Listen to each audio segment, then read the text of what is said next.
येणारी निवडणूक मराठी माणसांसाठी शेवटची निवडणूक, गाफील राहू नका, रात्र वैऱ्याची आहे, राज ठाकरेंचं मुंबईकर मराठी माणसांना आवाहन.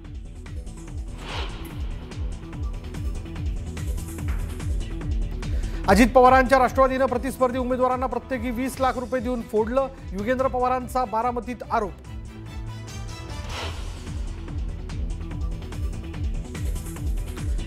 पंकजा मुंडेंचे पीए अनंत गर्जेंच्या पत्नीची राहत्या घरी आत्महत्या, कुटुंबाकडून हत्येचा आरोप, पती अनंत गर्जेसह नणंद आणि दिराविरोधात गुन्हा दाखल.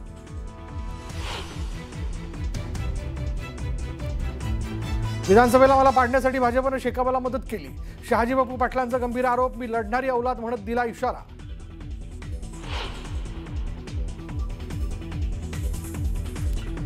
भोरमध्ये अजित पवारांची सत्ता असली तरी राज्याचे मुख्यमंत्री देवेंद्र फडणवीस आहेत हे लक्षात ठेवा, दादांच्या बालेकिल्ल्यात चंद्रकांत पाटलांचं मोठं विधान.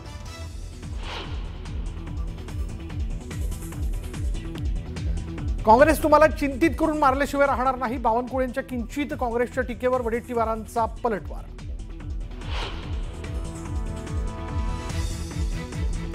रावसाहेब दानवे आणि आमदार बबनराव लोढीकरांचं अखेर मनोमिलन, आमच्यात आता कोणताही वाद नाही, दोघांनी वाद मिटवला. परतूरमधील कार्यक्रमात रावसाहेब दानवेंचं मोठं विधान.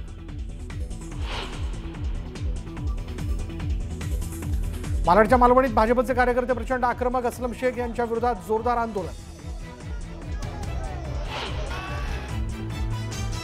नवी मुंबईत अमित ठाकरेंचं शक्तीप्रदर्शन, अमित ठाकरेंनी स्वतः पोलीस ठाण्यात जाऊन नोटीस स्वीकारली.